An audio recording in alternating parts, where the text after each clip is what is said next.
Seguimos en Punto de Partida dialogando con el doctor Darío Montenegro acerca de cambio climático y su repercusión en las enfermedades en Argentina y en América Latina, que es algo que están estudiando junto a distintos profesionales. Darío, particularmente me imagino que hay distintas conclusiones que se disparan de este estudio que están realizando.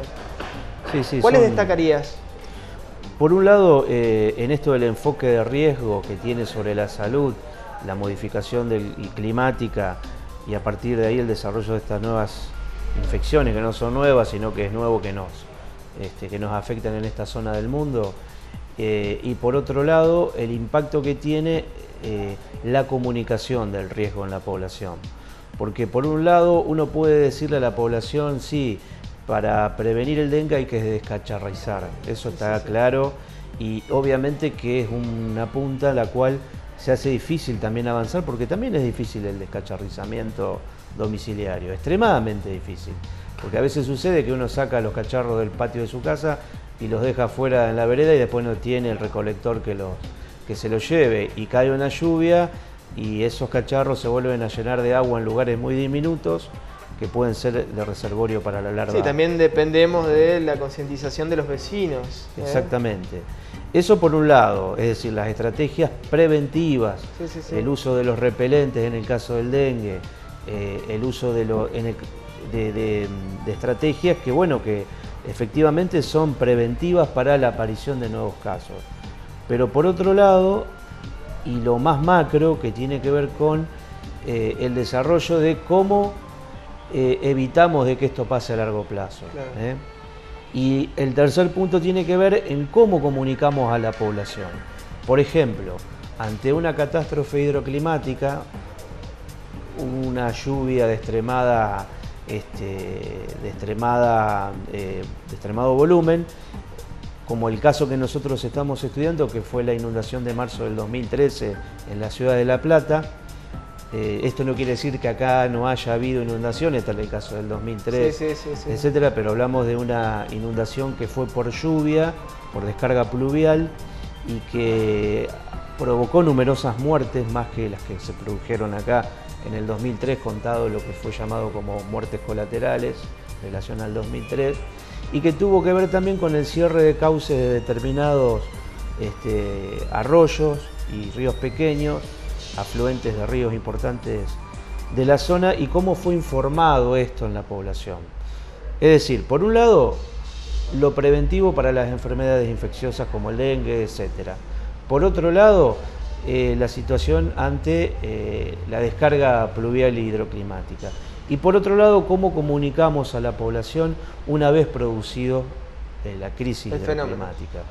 Son tres postas que confluyen y que, como vos preguntabas en relación a las conclusiones, tienen básicamente que ver con la necesidad de la discusión del modelo productivo del país, sin duda.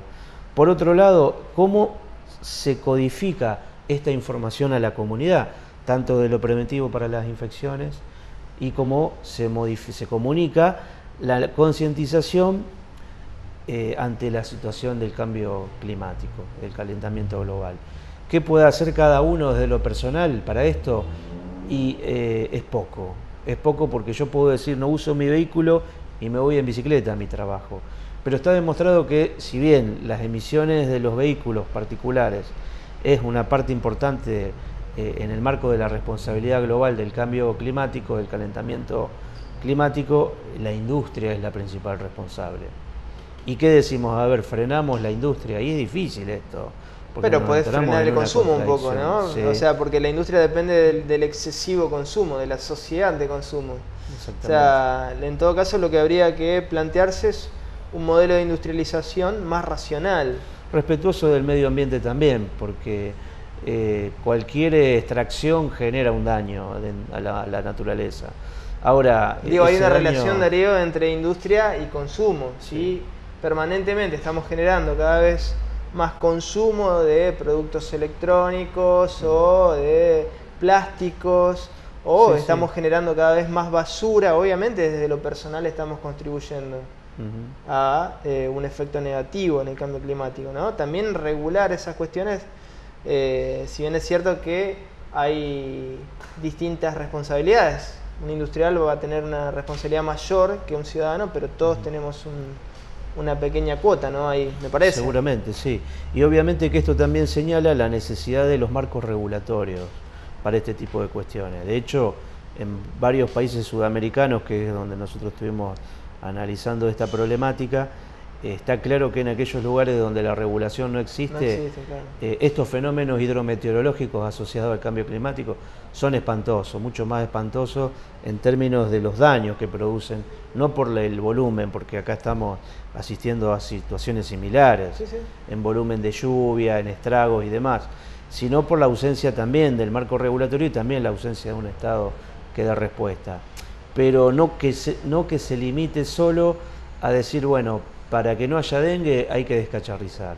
No es solo eso. O sea, no, para que no haya dengue, en todo caso, el Estado tendría que regular no solo el cese de la devastación de los bosques, sino la generación de espacios con flora nueva, regular mejor esto que vos comentabas, ¿no? La administración de las cuencas de los arroyos, agua, de los ¿no? ríos, de los arroyos, que son agua dulce. Y también la administración dentro de los ámbitos privados, porque un privado no puede hacer lo que quiere con los cauces de agua que cruzan por su territorio, ¿no? Su propiedad. Tiene que haber un criterio de bien común ahí que marque sin dudas el Estado, ¿no? Tiene que haber un equilibrio, ¿no? El caso testigo de La Plata, más allá del volumen impresionante y nunca visto de lluvia del 2013, marzo del 2013, tuvo que ver la incapacidad de drenaje de la ciudad provocado por la desviación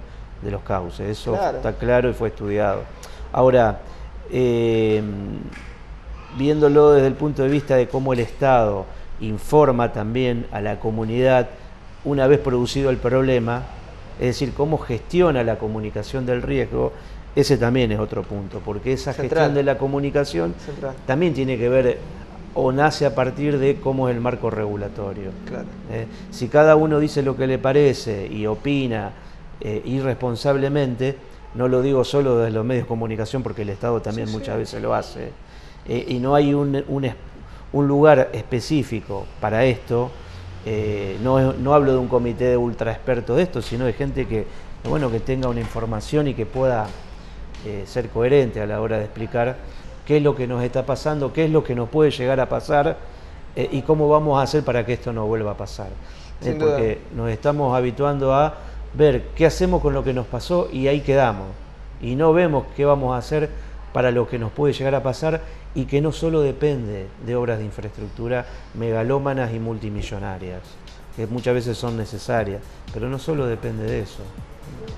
Por ejemplo, ¿qué más? De lo que tiene que ver justamente con el modelo productivo, que entra en contradicción con, y obvio que es un tema urticante y peligroso de discutir, pero si no se pone en discusión, como por primera vez pasa ahora, o ha pasado en la conferencia de París de noviembre del año pasado, es hora de que esto se discuta, ¿no? En el marco del OPS están trabajando en este tema. ¿Cómo ves sinceramente te pregunto, la posibilidad de que este tipo de enfoques macro vayan siendo incorporados por las distintas políticas de Estado, tanto a nivel nacional, provincial como municipales?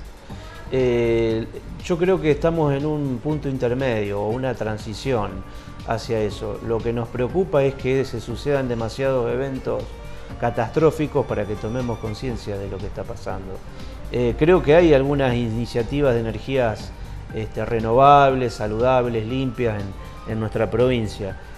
Soy muy pesimista de lo que pueda pasar a nivel nacional, porque creo que un Estado que se retire como tal va a facilitar la flexibilización de los marcos regulatorios existentes y en pos de la mayor productividad económica o el nombre que le queramos poner, seguramente va a ser difícil esto de que construyamos un marco regulatorio coherente. No quiero decir imposible, pero está demostrado que en lugares donde el Estado ha empezado un paulatino retiro, los marcos regulatorios han desaparecido.